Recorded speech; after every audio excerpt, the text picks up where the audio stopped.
Everything just changed for the Bears. Some massive injury updates coming into the bye week as we prepare for week 5 against the Washington Commanders on Monday Night Football. Welcome to Bears Digest, ladies and gentlemen. I am your host, Dylan Guinzy. Thank you for joining me once again. If you have not subscribed already, please make sure to do so. Hit that bell so you stay up to date on news, rumors, breaking information as it gets released, and we'll be covering it all here.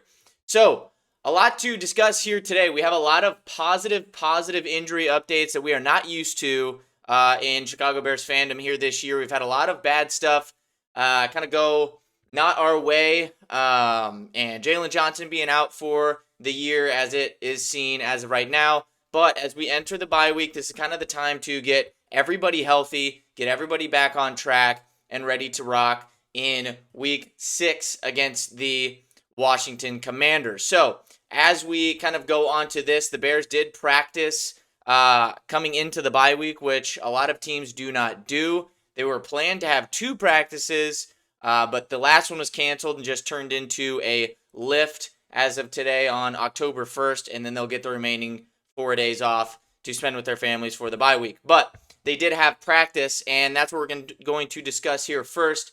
And this tweet from Brad Biggs a couple days ago here when they did practice. Bears, TJ Edwards and Kyler Gordon, as well as Colston Loveland, all went through at least a portion of today's practice.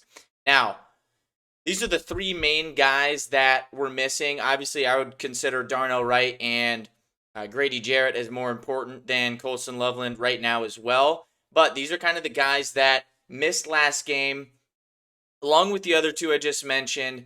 And they didn't have to practice in this, open session, especially when they're dealing with injuries and especially being on a bye week. Having them out there and actually working out and taking part in practice tells me and everybody else that these guys are going to be good to go as we enter the game against the Washington Commanders, and that is massive. That changes, first of all, it changes the entire defense, right? That's bringing back 20% of your defense, and they happen to be 2 of your best players on the defensive side of the ball. So getting those 2 guys back and healthy and in the fold is going to be tremendous. We're going to discuss them a little bit more going forward. Colston Loveland, that is also a big one. Cole Kmet had a rough game against the Las Vegas Raiders here in his last time out. He did have 1 big catch, but he had 1 massive drop and another one as well, and some missed assignments down the stretch of that game. Here's how tight ends usually work. Typically, they're not like the Brock Bowers, Tyler Warren realms of the world, where they're just immediately inserted into the offense with 100 targets in a season. Usually that is not the case. Tight ends usually take a little bit more time to groom and get ready. Colston Loveland is a guy that was drafted high. We have very high expectations for him. Ben Johnson does as well. I figure Colston Loveland, if healthy, is going to overtake Cole Kmet as this season progresses. And if he is back against the Washington Commanders, I feel like that is going to be a big piece for them to start getting him involved even more. If you guys remember, when he got hurt against Dallas, they made a concerted effort to get him involved immediately in that game. And they gave him like 3 targets right off the rip. And then he got injured on that final one there when Caleb kind of threw a little bit of a hospital ball. But they're going to get Colston Loveland involved, and I think he's going to be a huge piece down the stretch, using his athletic ability and his route running ability as well against some of these teams that might not be prepared for him or are a little bit weaker against tight end and coverage. Washington is one of those teams. They're not the greatest this year so far. I know it's small sample size in covering tight ends, especially ones that are very talented. I just think Cole Kmet, although he does a lot of things well, he does the fundamentals well, he knows the playbook well, I think Ben is going to kind of bring in his household name and the guy that he drafted first in his tenure as a head coach here and bring in Colston Loveland and start to involve him tremendously in this offense. So on top of that, we did not see Grady Jarrett, Darnell Wright, and Jonah Jackson, but all of those guys are expected to play and be back after this bye week. Those guys did not have any sort of long-term injuries. Darnell Wright, I think he is fine. He played the remainder of the game after that right elbow injury. It's just one of those things that it came up really sore that next week, and they felt like it was best to just hold him out. And with that being the case, that allowed them to get Theo Benedette and Ozzy Trapillo a lot of reps, and they came out with a win. So that's all positive there. Darnell Wright back in the fold with Theo Benedette at left tackle. I'm very curious to see how that meshes, how the run game looks, how everybody starts to gather that chemistry and play amazing along the offensive line. So awesome stuff there. So just going a little bit more into detail about Kyler Gordon. He is one of the best nickel corners in the league. Having this guy back with Tyreek Stevenson also playing very well right now, this would be huge. I think this can really alter the trajectory of this pass defense, which has been pretty solid. I know the rush defense has been horrific, but the pass defense has been pretty good, especially in big moments and on third downs. So adding somebody like Kyler Gordon, I feel like Dennis Allen is really going to use him in nickel blitzes and a lot of different packages. Maybe they slide him into outside if somebody opposite of Tyreek Stevenson is struggling. I feel like he's going to be a massive chess piece, as he should be, as he is one of the highest paid nickel corners in the league, if not the highest. I think he's really close there with DJ Reed at the Lions. So having Kyler back, Spider-Man, he's a big piece of this defense and going to be massive there. Going on to TJ Edwards. A big part of the rush defense being very bad is we don't have linebackers that are really fast enough at the point of attack and filling gaps and filling holes, especially when running backs are bouncing it outside. Tremaine Edmonds is okay at that. His speed is okay, but he is not as good of a tackler as TJ Edwards. He is nowhere close. So TJ Edwards being back in the fold, he's obviously much better than Noah Sewell in this category, and he has obviously a lot more experience in that category as well. I think TJ Edwards being there after the defensive line, being that second line of defense, is going to help out this rush defense as well as we move forward. So that is a big win there, getting that piece back on the defense as well. And on top of that, just kind of getting these guys more reps together is always more important. As we've seen, they've been a little bit more locked in on the details in Dennis Allen's scheme here recently, aside from the running game, of course.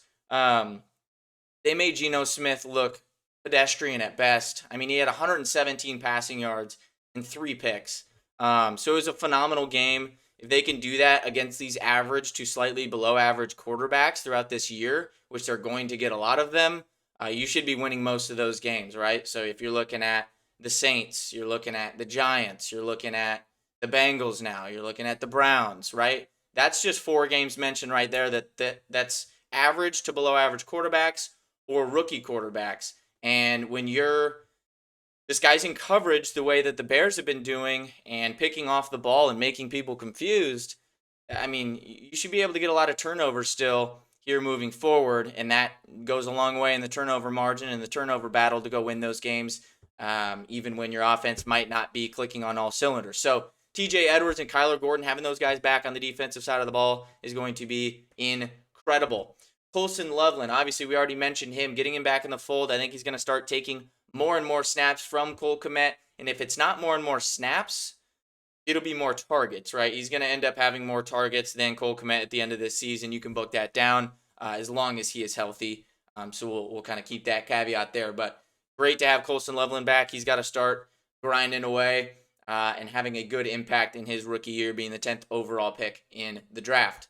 Grady Jarrett, of course, this is going to help out the run game as well. He is a pretty good run stopper. Andrew Billings did an okay job against the Raiders. He did a phenomenal job in the first half, specifically with some of those run stuffs. But with Andrew Billings, he's not obviously as agile. So when you get, outside the guards and the tackles in the run game, he's kind of non-existent, right? He's not moving far. He's really only moving forward, and that's about it, which is good for some plays, especially for QB sneaks and, up tight, in between the hashes runs like that. It's big because he can put a dent in that pocket there and obviously push people back and get some tackles for loss. So Billings is good, but Grady Jarrett offers a different type of veteran presence and some agility at that spot. I think this is going to help out the run game as well with TJ Edwards behind him too. So Grady Jarrett will be back, the vet there. He's got to step it up a little bit more than he has, but overall, I think he's going to be a great addition to be back in the fold. So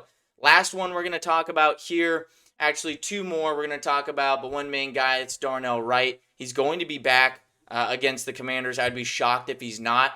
I think that they came out so quickly with the Theo Benedette change that we talked about yesterday in that video. That change came out so fast for that left tackle spot. They really didn't allow any, practices to unfold or anything. They had that decision made up. What that tells me is they are confident Darnell Wright is back right away in this game against the Commanders on Monday Night Football.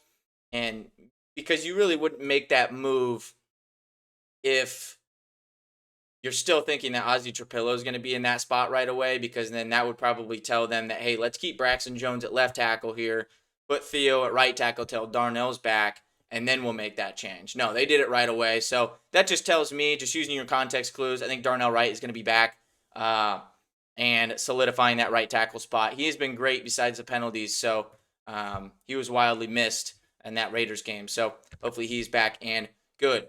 Now, that is all the guys that we're going to discuss here today. That is a big portion of this team being back from injury, and that's really, all those guys being back. You're fully healthy as a team at that point. Obviously, besides Jaylon Johnson, but he was out, immediately. So that's a majority of your team fully healthy. You're basically starting a brand new season here after the bye. You're 500. You're 2-2. You can basically categorize this as 0-0, and from this point forward, you have 13 games left. Can you win 7 or 8? That's your goal. If I'm the coach, if I'm the staff, if I'm looking at this, that's what I'm looking at, right? I don't care about these 4 games that just happened. We did some good. We did some bad. We're, progressing in the right direction. But now we're 0-0, and we're going down the stretch. We have 13 games straight left, and let's go win 7 or 8 of them, and let's make the playoffs. That's the goal. That's the view. Obviously, is the team talented enough to be at that level? Who knows? We don't know. But that's the beauty of the NFL, and these guys believe in Ben Johnson, and that's really all you need at the start to establish that culture and get rolling. So, but one guy I wanted to mention on top of all this is Austin Booker. He is coming back from IR, and obviously he hasn't played at all this year yet, but he was a force to be reckoned with in the preseason. And I think that's a little bit of an underrated thing here that people aren't thinking about, getting him back and, at least rotating him in on third downs and true pass rush situations. I think he can be better than Dayo Odunze.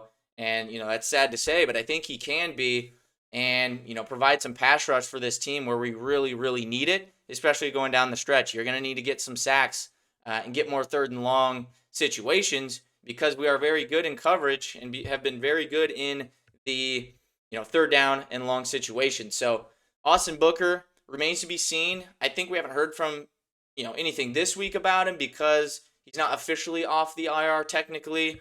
But next week he should at least begin practicing again. I don't know if he'll be ready for the Commanders game, but it should be pretty soon after that. So great stuff.